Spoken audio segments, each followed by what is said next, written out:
Hello students, मैं शिल्पी शर्मा आपकी हिंदी की अध्यापिका। मुझे आशा है कि आपने इससे पहले करवाया हुआ काम अपना पूरा किया होगा। आज हम हिंदी की पाठ्य पुस्तक का पाठ 4 पढ़ने जा रहे हैं, जिसका शीर्षक है ज़रा संभल कर चलो।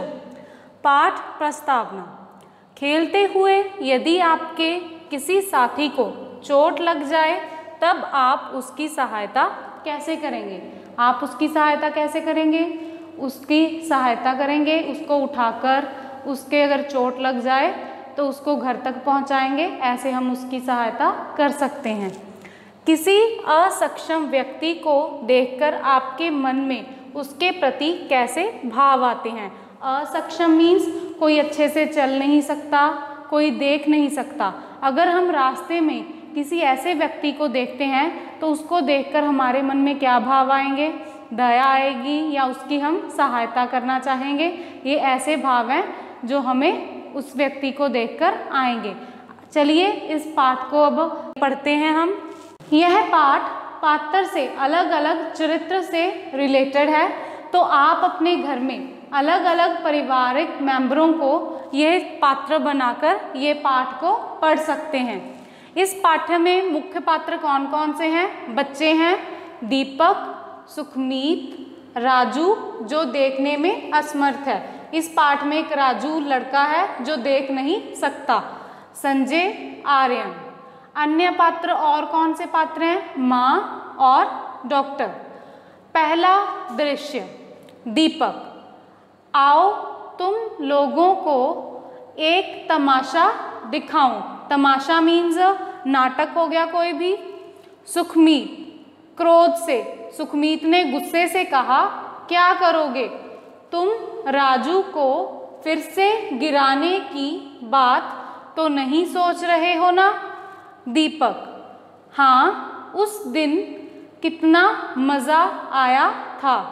देखो वह पास आ रहा है, भागकर जाता है, एक पत्थर उठाकर रास्ते के ठीक बीचों बीच रख देता है। राजू कौन था? जो देख नहीं सकता था, और दीपक राजू को तंग करता था उसे गिराकर। राजू गाते हुए आ रहा है, बढ़े चलो। जो राजू था वो गाते हुए आगे बढ़ रहा है, बढ़े चलो, बढ़े चलो, राह है आसान, पहुंचना है जल्दी मुझे, रुकना न मेरा काम। ये गाते हुए राजू अपने रास्ते से आगे बढ़ रहा था। अचानक पत्थर से टकराता है, धड़ाम से गिर जाता है। ये वही पत्थर था जो दीपक ने उसके रास्ते में फेंका था। दीपक ताली बजाते हुए, गिर गया, गिर गया। हम भी ऐसा ही करते हैं, जब हमें मज़ा आता है ज़ोर ज़ोर से उछलते हैं, तालियां बजाते हैं। तो दीपक भी राजू को गिराकर तालियां बजाते हुए कहने लगा, गिर गया, गिर गया। राजू उठने की कोशिश करता हुआ, दीपक पास जाकर हंसते हुए, दिखता नहीं तो सड़क पर क्यों चलते हो? दीपक ने राजू से क्या कहा? अगर तुम्हें नहीं दिखता तो तुम सड़क पर क्यों चलते हो? सुखमीत, शर्म आनी चाहिए तुम्हें, एक तो उसे गिरा दिया, फिर उस पर हंस रहे हो। दीपक, आज ही मैं तुम्हारी माँ को इसके बारे में बताऊंगा।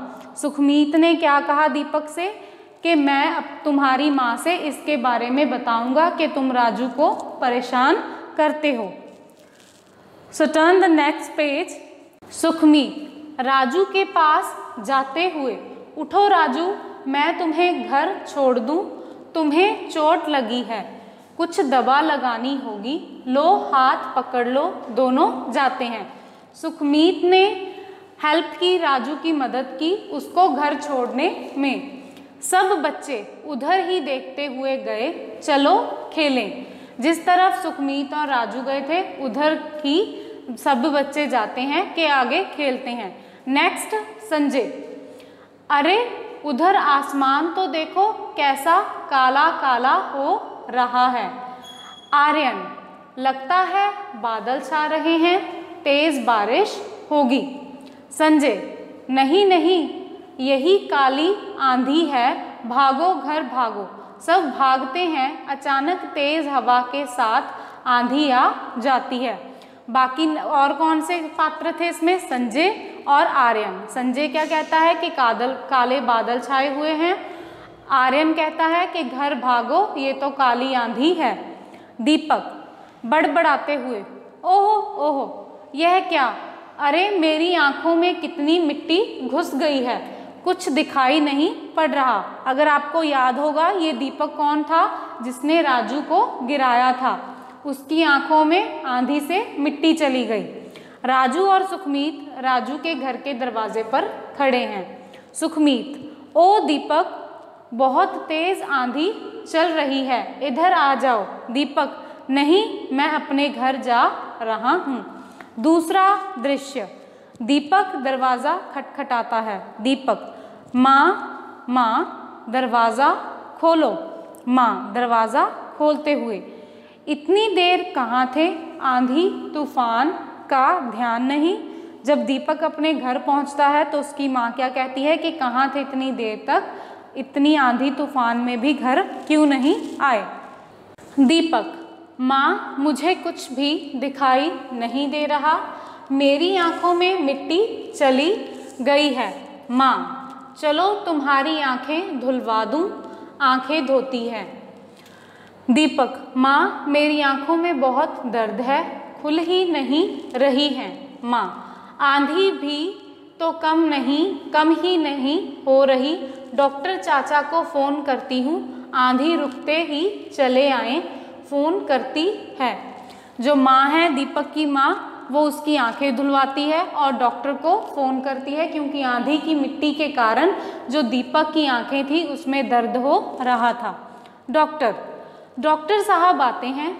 दीपक की आंखें देखते हुए, इसकी आंखों में दवा डाल दी है, पट्टी भी बांध दी है, अब 1-2 दिन आराम करे। माँ और डॉक्टर चले जाते हैं। डॉक्टर आके क्या कहता है कि इसको अभी 1-2 दिन आराम करना पड़ेगा और उसकी आंखों पे पट्टी बांध दी। दीपक मन में, अब मैं समझा कि किसी की अक्षमता का मजाक उड़ाना कितनी बुरी बात है। मैं जाकर राजू से क्षमा मांग लूँगा, मैंने ठीक नहीं किया। उसके साथ चुपके घर से बाहर आता है। जब दीपक की आंखों पर पट्टी बांधी उसकी आंधी की मिट्टी के कारण, तब दीपक को समझ आया कि उसको राजू का मजाक नहीं उड़ाना चाहिए था और वो राजू से माफ़ी मांगने के लिए घर से चुपके निकल गया। दीपक ठोकर खाकर गिरता है। ओह, चलते हुए दीपक भी ठोकर खाता है। राजू, दीपक के गिरने की आवाज़ सुनकर राजू उसकी ओर आता है।